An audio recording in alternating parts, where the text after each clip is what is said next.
So, Charlie, welcome to the Conversations with Elders podcast that I'm doing here live on Facebook. And I invited you to the podcast because you have a really unique and profound ability to connect with people and use the naturopathic principles to help people change their lives. Now, for those of you who don't know Charlie, Charlie has been a pioneer in the field of naturopathic medicine. I do also want to say, if you guys can't hear the audio, please post comments so that I can see if things need to be changed up. And I'm hearing my own voice, so there's a little feedback.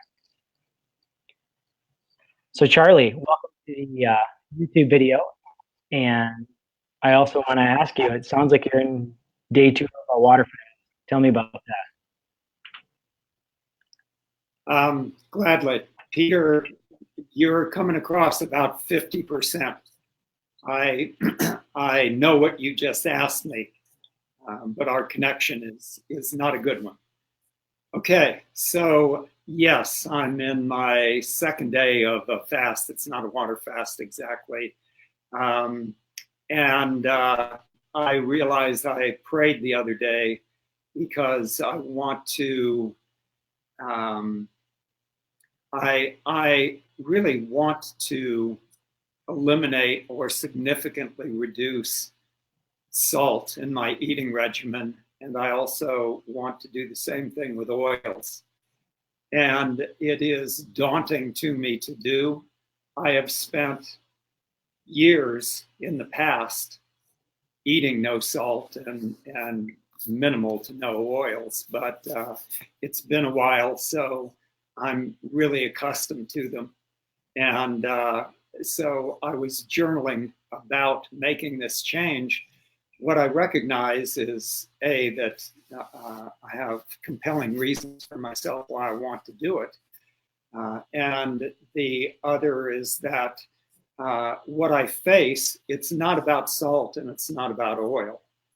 It is about the power of habit.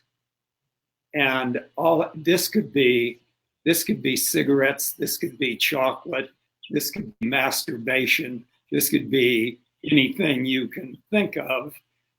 It's just the power of habit, just, I say. And so I prayed about this, and then the other day I noticed feeling a burning, a beginning inflammation in my soft palate, and went, okay, boom, I want to be on this really early, because I know you know the power of fasting and healing acute illnesses is absolutely incomparable. And as it is in chronic illnesses, and at least incomparable in my experience. So I began this, and I'm in my, later in my second day of it now. And I'll mention also that I said this is not a straight water fast because I'm including baker's yeast. Now, baker's yeast is a whole conversation that I just about prefer to not go into. Okay. But we'll say it's the poor man's approach to vegetable juice. And you can read more about it in Henry Beeler's book, Food is Your Best Medicine. And that may even be page 212.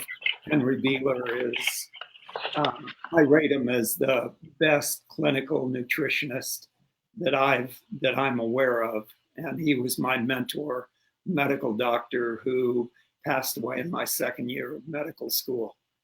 And the yeast gives me, I'll just say I really like the effects of it. And it provides great source of alkaline minerals while requiring almost no digestive effort whatsoever. So yeah, here I am. Fantastic. How often do you include fasting into your life? I only include fasting now when I find myself beginning to get sick, which happens maybe once every 2 years, and the amount of it that I do it is according to what my body needs at the time. And I could talk for a good deal of time about why I do that now, but it's a combination of two things.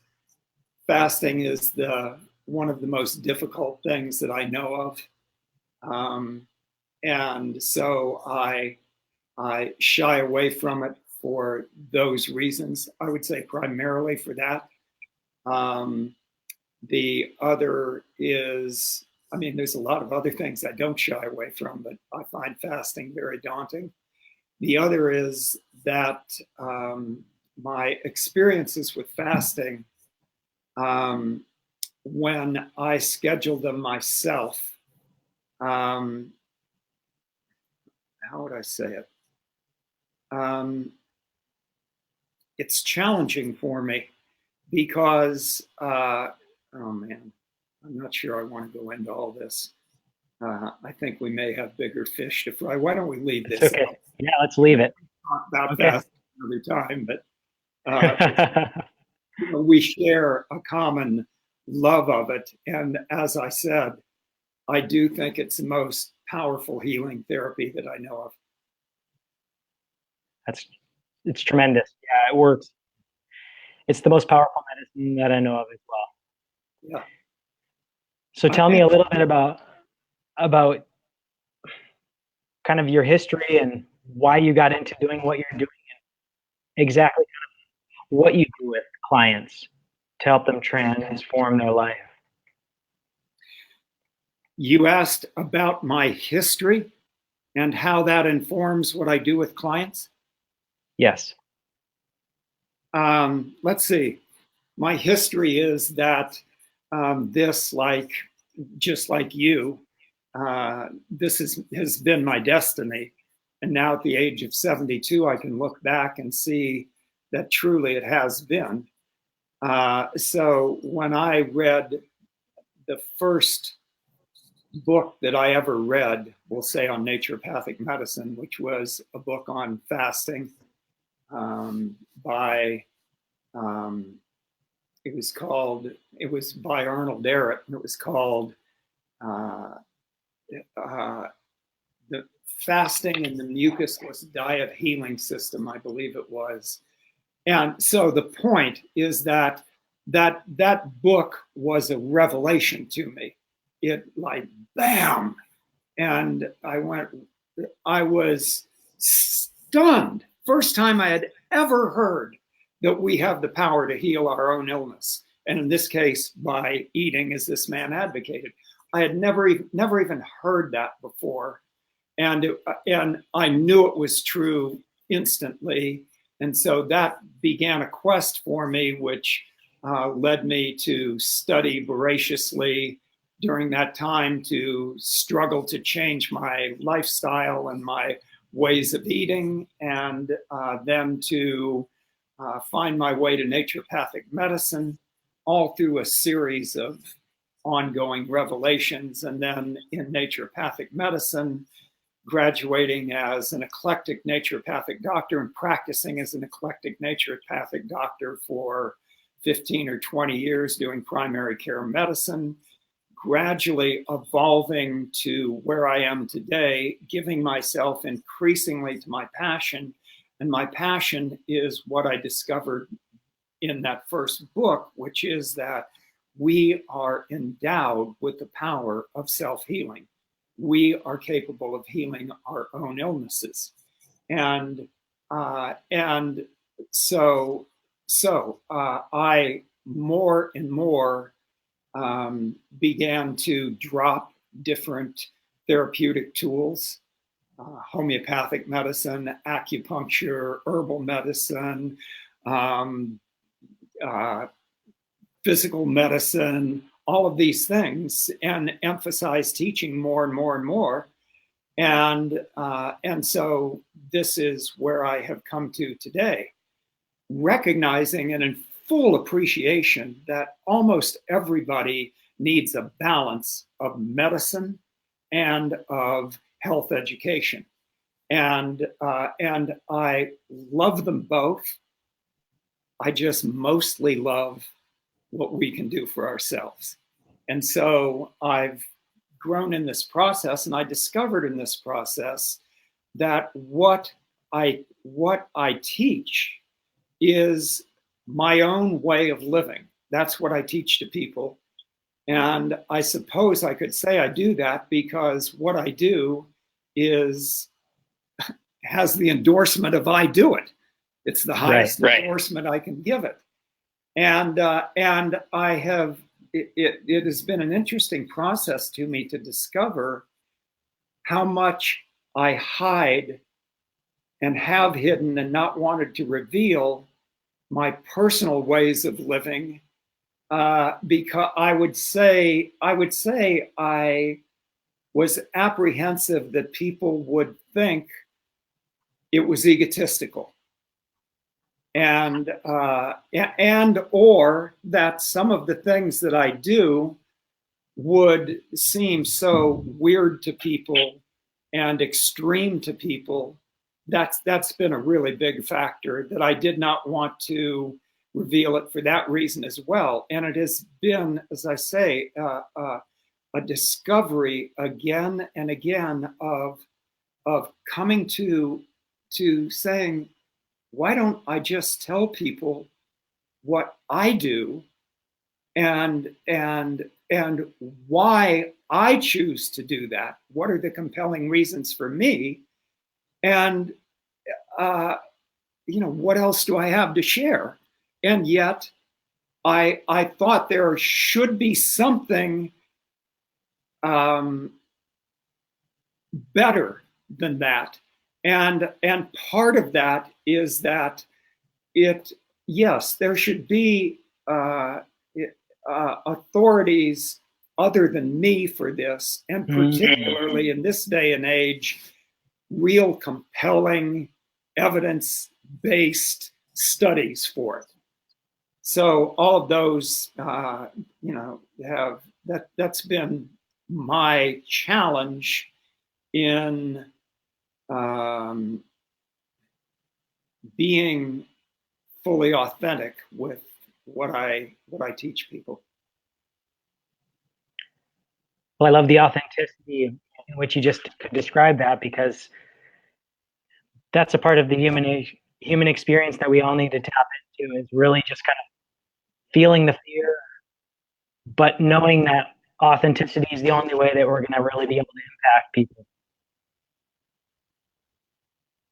I'd say I got half of that. Let me speak a little more slowly and see if I can get through. Can you hear me a little bit better? Well, roughly what I heard was that we all are challenged to feel the fear that we feel, I suppose, of revealing ourselves. And the challenge is to feel that and to choose to be authentic anyway. Exactly.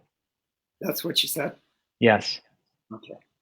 Good. Yeah, agreed. And I will tell you, every time I come up to it, it's as if I had never faced it before.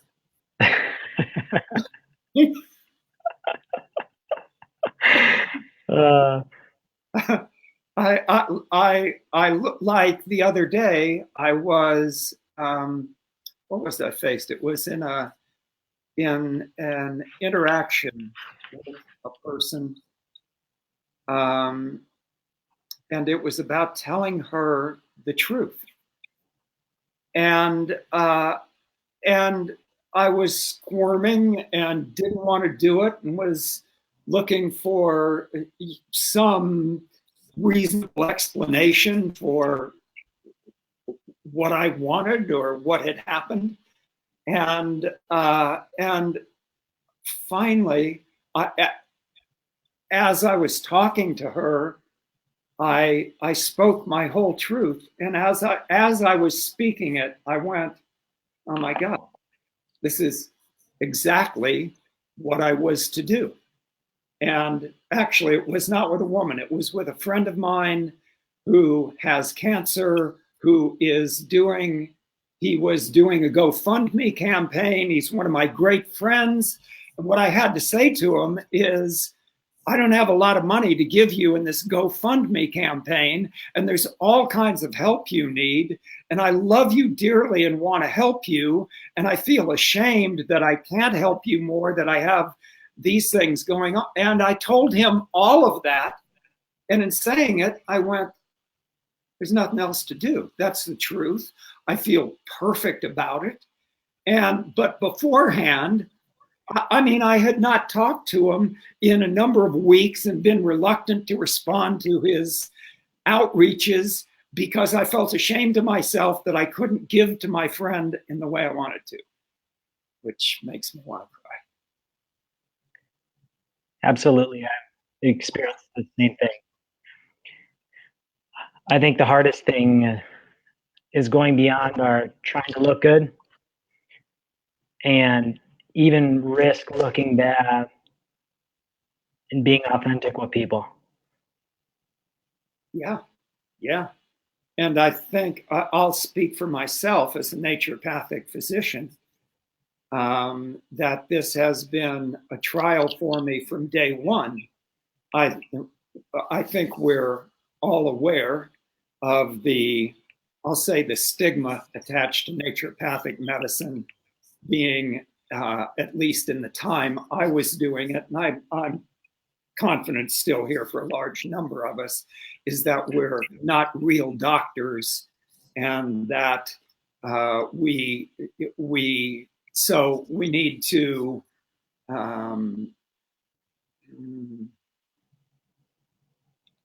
look like real doctors, and oftentimes compromise ourselves and behave inauthentically in order to do that. It's something that a good number of us wrestle with. And I still wrestle with that. And I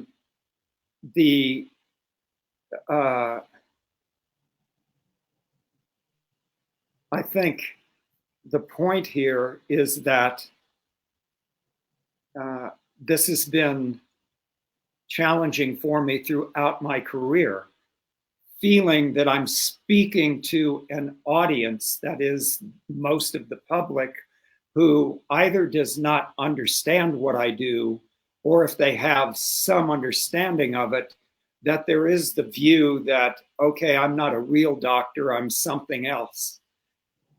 And when I began, I would say if you interviewed 1,000, if you interviewed 10,000 people, there would not be one person who knew what a naturopathic doctor was. Not one. Wow. And so I remember being here in Boulder, an unlicensed state, 1979. It probably took me 3 weeks to muster up the courage to get on the phone and call a laboratory and ask them to send over representatives to me that I could speak to about having their laboratory services, because I was afraid that they would look at me and go, well, wait, you're not a doctor. And what kind of stuff do you do? And no, we can't give you laboratory services. And so that's just one example of it. And now today, it's a different time altogether, and I'm much more trained and tested in my practice and in being a naturopathic doctor. So today, it appears to me, I think if you generally were to survey any health professionals that understand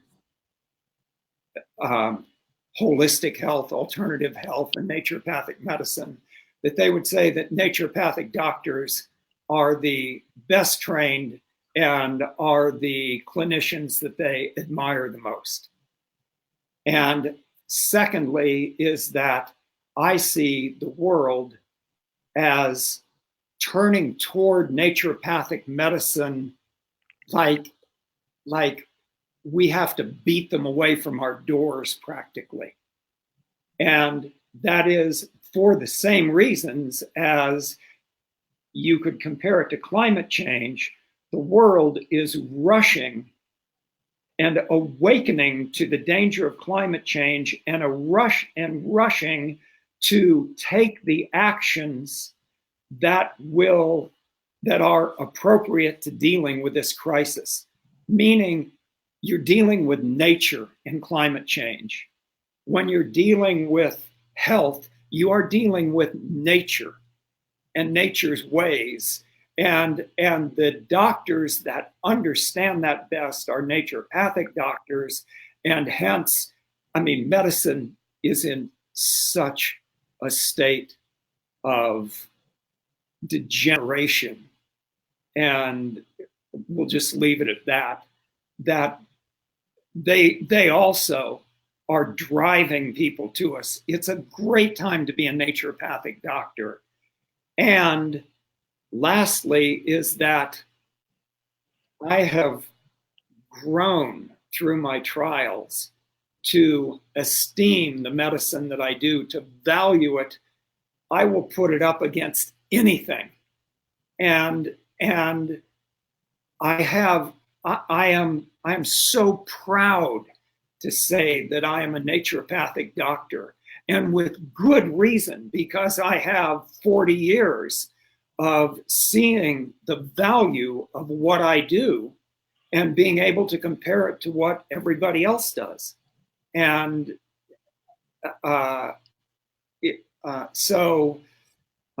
to all my colleagues who may be struggling with this challenge, I hope that what I've just said offers you some encouragement as to the value of this medicine in these times. Beautifully said. I think I said, I felt that in quite a bit, that all of our own inherent self-doubts kind of well up inside of us and prevent us from being authentic and practicing how we want to practice. Yeah. And my ticket was going to True North, experiencing the power of fasting, and also spending some time with a medical doctor who practiced nutritional medicine.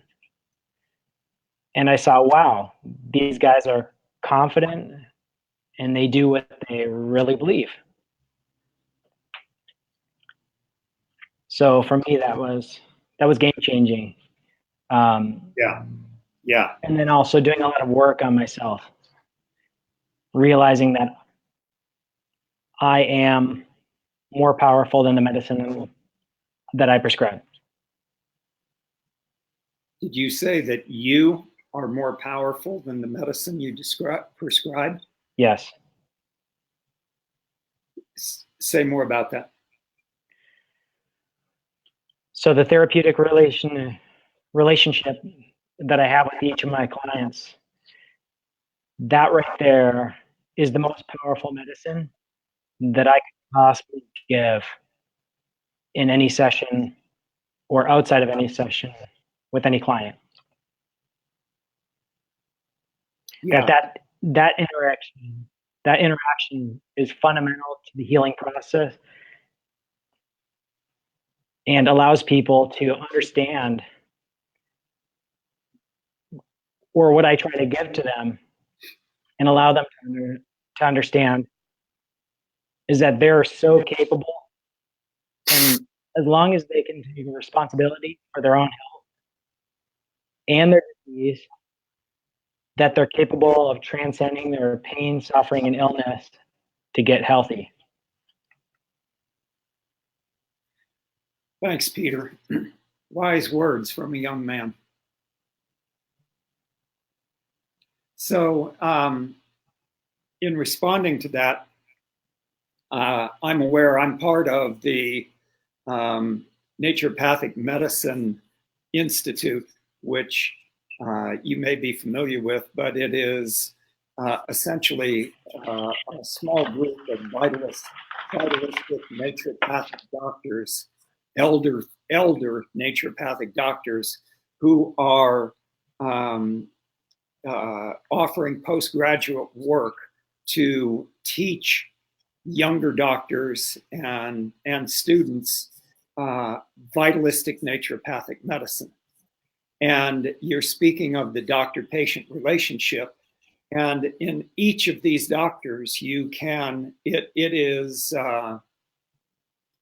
clear and unmistakable their clinical confidence, and that is communicated in, it would be unmissable in their relationship with their patients, that they are a beacon that says they know their medicine.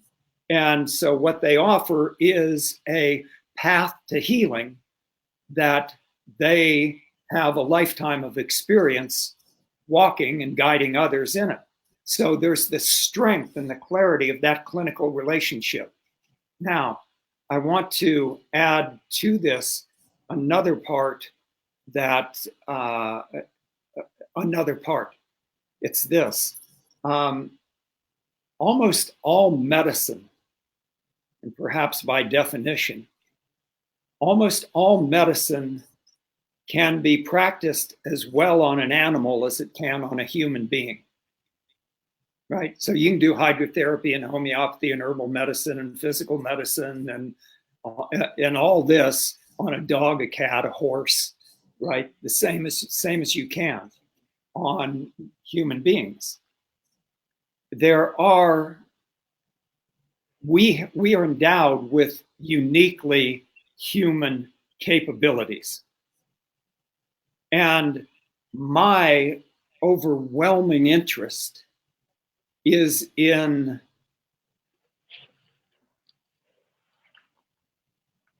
teaching people to discover and to wield their uniquely human power.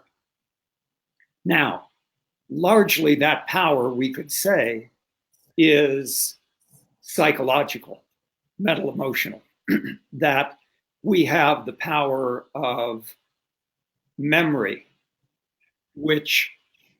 memory and imagination, which in most people, that power is out of control. And so their memories are something that they have rather than that they consciously wield and choose to build a body of memories that empowers who they are and their ability to get well. The same with their imagination, the same with the ongoing dialogue in our heads and the ways we speak to ourselves. The same with what commands our focus. Is what commands our focus something that produces anxiety and disempowers us? Or is it otherwise? The power of our will, the power of desire. We all face conflicting desires. I want to lose weight and I want to eat a ton of carbs, right? I want to have flexibility, endurance, and strength, and yet I can't get myself to do my yoga practice. On and on with these conflicting desires. These are all uniquely human. And the greatest uniquely human function is that we are able to examine our own behavior and be detached from it. I use the example of if raccoons come out here to my garbage cans and eat in the garbage cans or go to a public dump and eat, the raccoon is going to get sick and degenerate under doing that.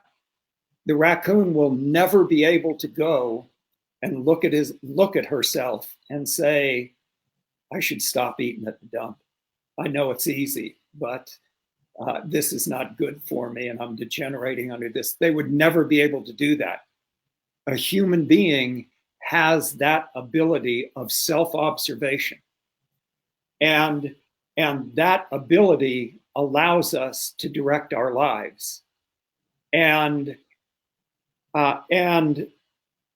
so we are able to direct our behavior and direct it in ways that produce health and happiness and free us from disease and anxiety. And that is the greatest challenge that every human being faces, right? Right. And even having this conversation with patients is one that can trigger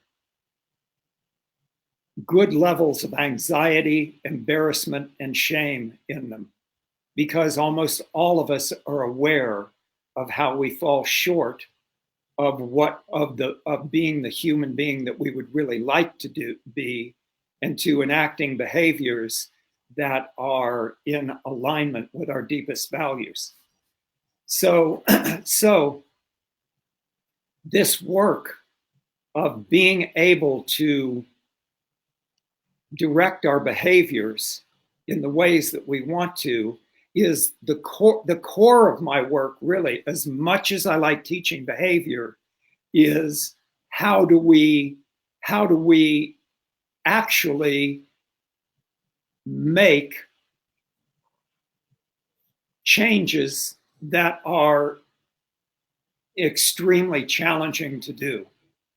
And my answer to that, and we can go into it, is we do that by being exquisitely kind to ourselves and by learning to treat ourselves with kindness and compassion, and to listen compassionately to ourselves. And by compassionately listening and speaking honestly to ourselves, having self-to-self dialogues, we are able to bring about the beneficial changes that are necessary for us to heal. Now, where all this brings us to is where we started a little bit ago with the patient-doctor relationship. And what I'm speaking here is forming in order for people to go into those places of shame, embarrassment, self-doubt, extreme challenge, the fabric that enables that to happen, or the connection, is the doctor-patient relationship. And to the degree that I, in this case, am engaged with my own work and failing embarrassingly and humiliatingly on a daily basis, and that I am aware of how frightening this is to me, and I'm engaged with that work of trying to be authentic and struggling and failing like all we human beings do. To the degree that I'm in touch with that, I can have conversations with my patients that are right there, that are completely authentic, and that they do not get to have with other people. And this relationship then enables a quality of healing work to take place that everything depends upon that relationship.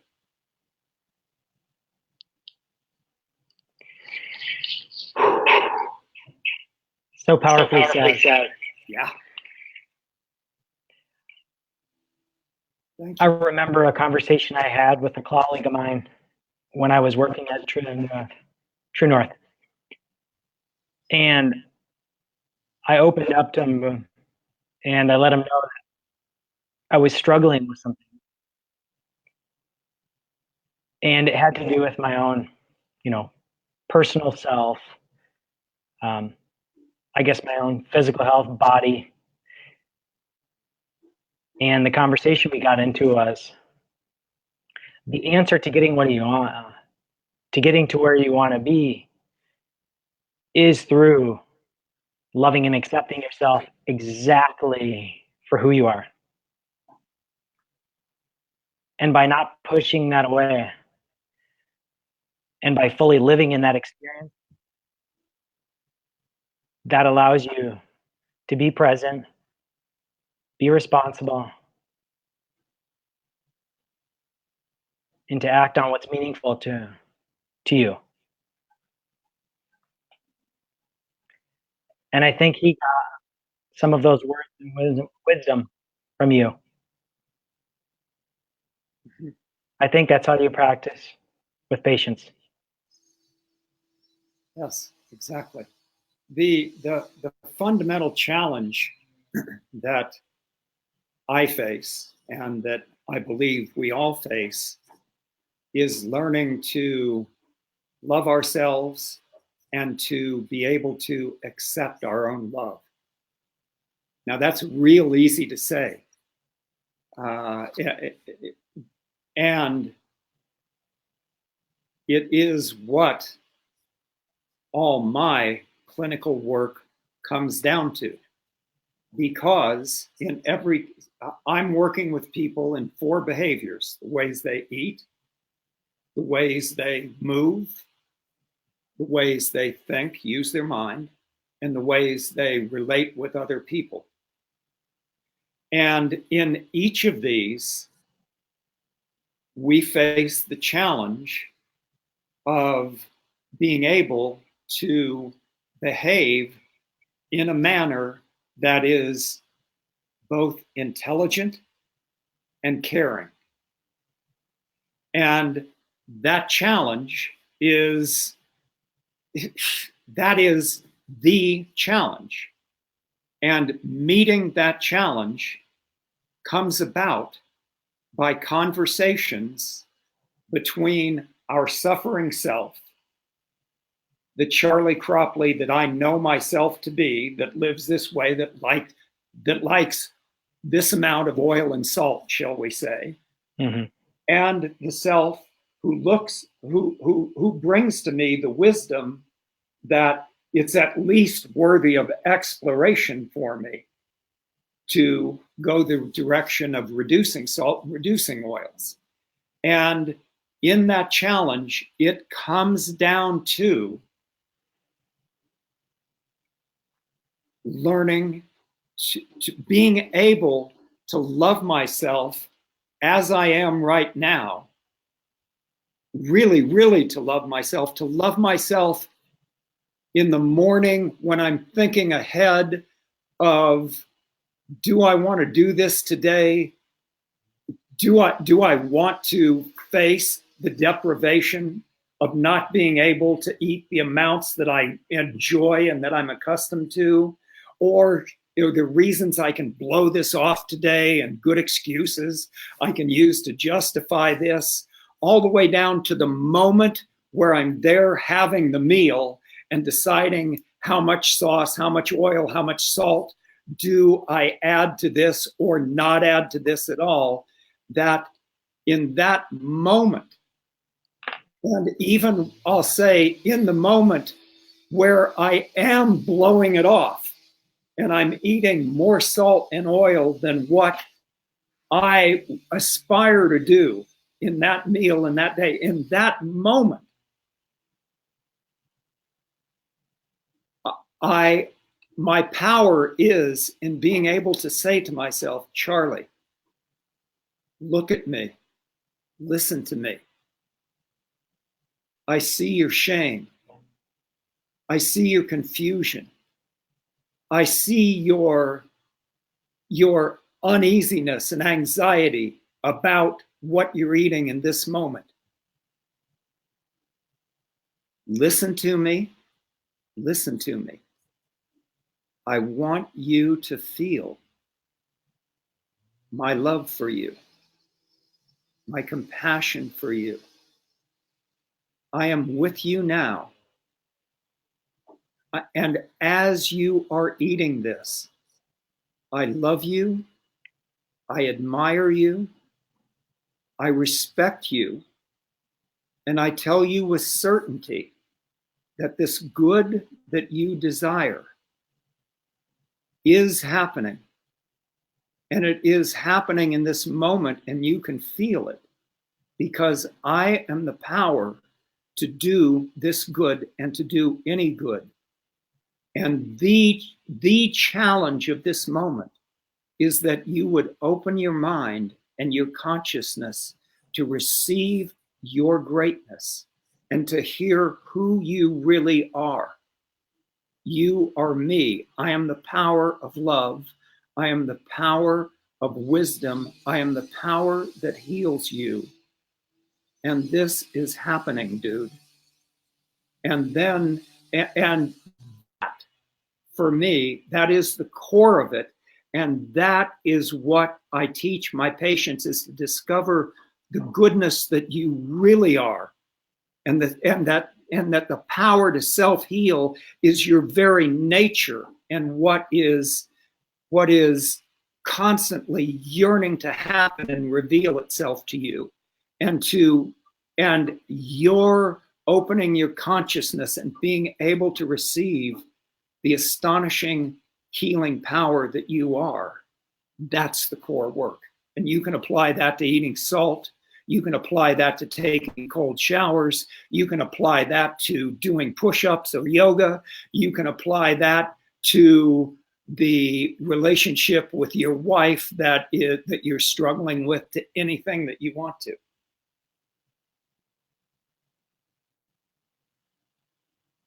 Wow. I think that's going to be a revelation for anybody who's listening to this or watching this. Yeah. But deep down inside, they're going to know that this is true. Yeah. It's an ongoing revelation, moment by moment. This isn't something you can remember.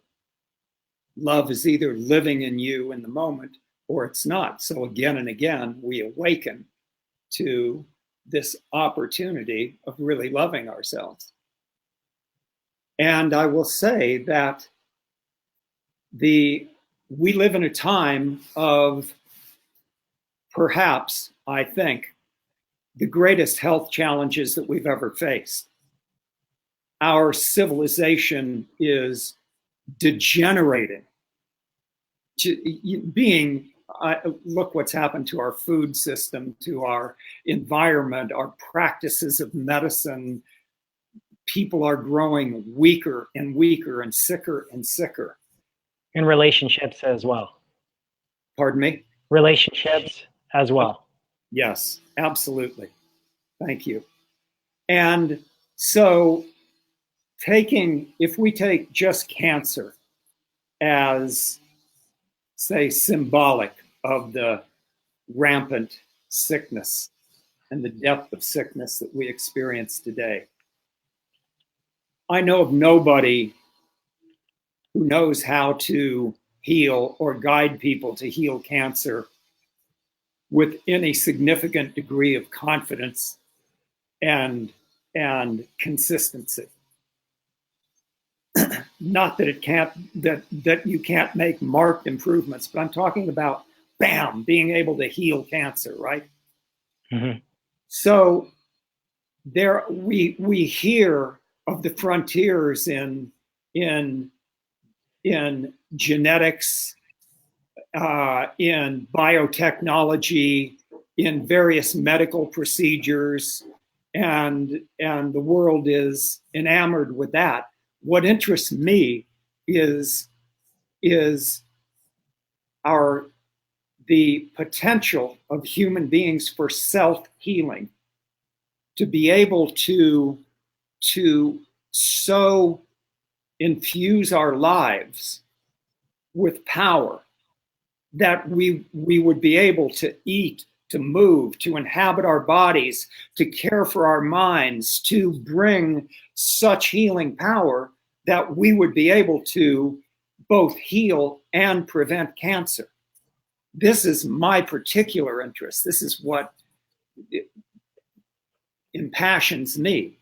And I would like to be personally at the level that I could do that I could know that if I got cancer, shall we say, that let's just say that I could heal cancer, which means also prevent cancer by living this vitally. And I can't do that right now. I've got whatever is in front of me, but I aspire to be able to do that myself. And I see emerging in our world many people who are not doctors, many people doing cutting edge work in exercise and movement and in psycho-spiritual work and in relating and in nutrition, right? And I want us as a culture to be able to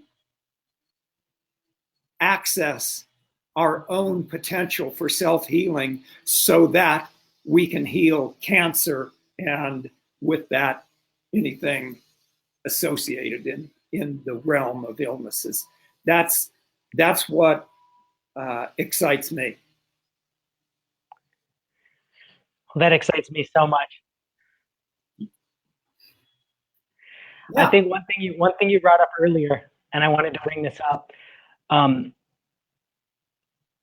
is that when you're fully being authentic and being yourself, you probably feel the most alive. Did you hear what I said? Probably feels what? When you're taking full responsibility for your health and living authentically and in the moment, it's when you probably feel the most alive. No question. Yeah. And I think that's something that I try to bring to my clients too, is that, like that point I brought up earlier about bringing responsibility into your life, it allows you to, because when you blame other people or you blame other circumstances, you give up your power. And if you don't have it and it's all without you, then what's within you? But that's like you said, it's a day-to-day practice. Feeling enough. Every day that I wake up, I remind myself that it's my day to be authentic and to be in touch with who I am and what I want for my life. Because we're not guaranteed tomorrow. So we just live life today. Because tomorrow never really comes. When tomorrow comes, it's just today. Yeah. So, you're a wise young man, Peter. Thank you. well, I've had a lot of personal struggle, and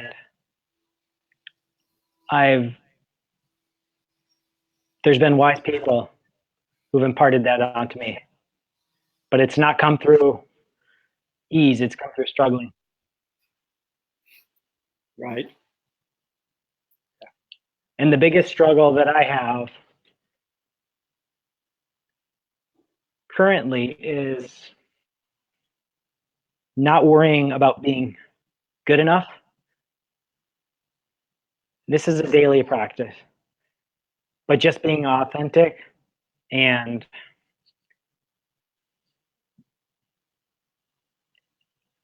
just trying to screw it up really good.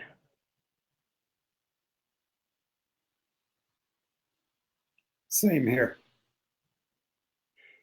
Yeah, exactly. And that's our struggle individually and as a profession. That's a quote that I was exposed to this past weekend. Screw it up really good. And I think I'm going to get that put in my office as a quote on the wall. What is the quote?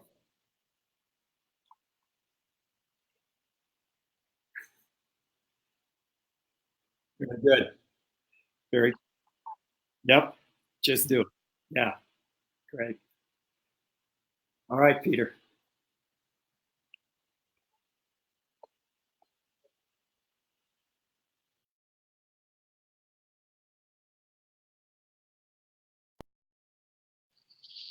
I was wondering if you could maybe give a call to action. If there's one thing you wanted to leave people with, what would be that thing or that nugget that everyone you feel needs?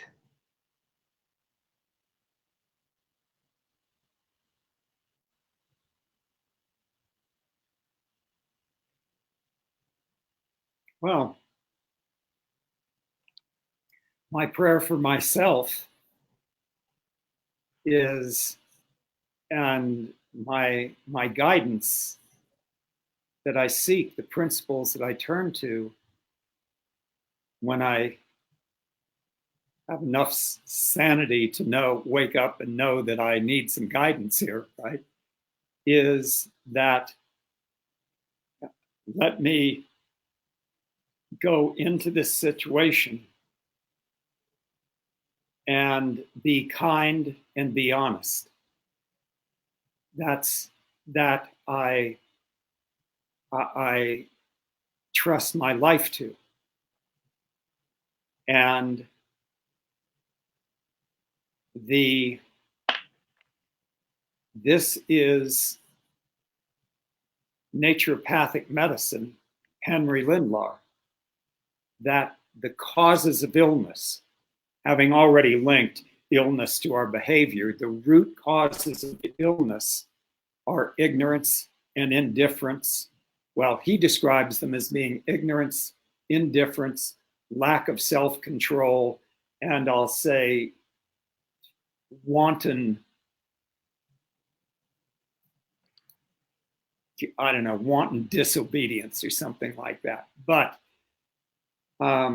self-control, so ignorance is what can you possibly be ignorant of except what's true, right? We're ignorant of the truth. That's right. And that truth is revealed to us by speaking the truth. And meaning speaking the truth, being honest, right? So it is speaking the truth to my own self. Now, that truth can be, Charley, please tell me about why you want to continue eating the amount of fats and oils and the amount of salt that you want to continue eating. Listening compassionately to that part of myself is how I understand that part of myself, and thereby understanding its power, and I'm able to care for myself there. And what you find out is not ever what you think in advance you're going to find out. So that's one part of the application of dispelling ignorance by finding the truth, is being able to listen to our own truth. And that's one. There is ignorance. We are all ignorant of, and especially our patients. And the ignorance that we can dispel as naturopathic physicians is people's ignorance as to what causes their disease. I mean, people think that they have paralysis in their legs and are slurring their speech because they have MS. Well, okay, but MS, what power does that give you other than power to take toxic medicines? Well, you can. So what causes what we're calling MS? MS is just a label for these symptoms, right? What is actually causing that? Now, you could go to a functional doc who says, well, this is due to a leaky gut, a disrupted gut biome, hypothyroidism, a hyper-reactive immune system, things like that. That's all good too. What's causing that?